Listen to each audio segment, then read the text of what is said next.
ನಿಂತಲ್ಲೇ ತೂರಾಡುವ ಚಲನರಹಿತವಾಗಿರುವಂತಹ drugs ಬೆಂಗಳೂರಿಗೆ ಕಾಲಿಟ್ಟಿರೋ ಬಗ್ಗೆ ನಟ ದುನಿಯಾ ವಿಜಯ್ ಅವರು ಕಳವಳ ವ್ಯಕ್ತಪಡಿಸಿದ್ರು. ಇದೊಂದು ಜಾಂಬಿ ಡ್ರಗ್ಸ್ ನ ಪರಿಣಾಮ ಅಂತ ಅವ್ರು ಹೇಳ್ಕೊಂಡ್ರು. ಆದ್ರೆ ಈಶಾನ್ಯ ವಿಭಾಗದ ಯಾರೋ ಲಾರಿ ಡ್ರೈವರ್ ಹಂಗ್ ಮಾಡಿದಾನಂತೆ, ಅದನ್ನ ವೈರಲ್ ಮಾಡ್ಕೊಂಡಿದ್ದಾರೆ.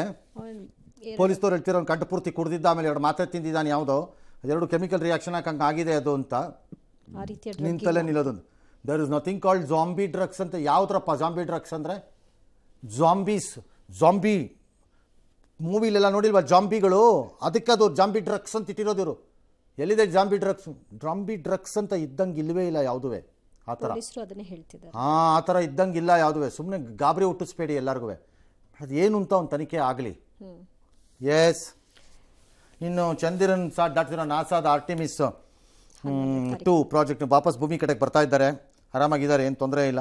ಬಟ್ ಬಂದ ಮೇಲೆಲ್ಲ ಪರಿಣಾಮ ಎಲ್ಲ ನೋಡಬೇಕಲ್ಲ. ಯಾಕಂದರೆ ಬೋನ್ ಮಾಸು, ಮಸಲ್ಲು ಇದೆಲ್ಲ ನೋಡಬೇಕು. ಯಾಕಂದರೆ ಅವರು ಝೀರೋ ಗ್ರಾವಿಟಿ, ನೋ ಗ್ರಾವಿಟಿನಲ್ಲಿ ಇರ್ತಾರೆ. ಬಾಡಿ ಮೇಲೆ ಪರಿಣಾಮ ಬೀರಿರುತ್ತೆ. ಹಾಗಾಗಿ ಅದನ್ನೆಲ್ಲ ನೋಡಬೇಕು. ಎಲ್ಲ ಮಾಡ್ತಾರೆ, ಬಂದ ಮೇಲೆ ನಡ್ತಾರೆ. ಏನೇ ಏಪ್ರಿಲ್ 11ನೇ ತಾರೀಕು ಬೆಳಗ್ಗೆ 6:37ಕ್ಕೆ ನಮ್ಮ ಕಾಲಮಾನದಲ್ಲಿ ಅವರು ಸ್ಯಾಂಡಿಯಾಗೋ ಕರಾವಳಿ ತೀರದಲ್ಲಿ ಬಂದು ಅವ್ರದ್ದು ಕ್ಯಾಪ್ಸುಲ್ಲು ಇಳಿಯುತ್ತೆ.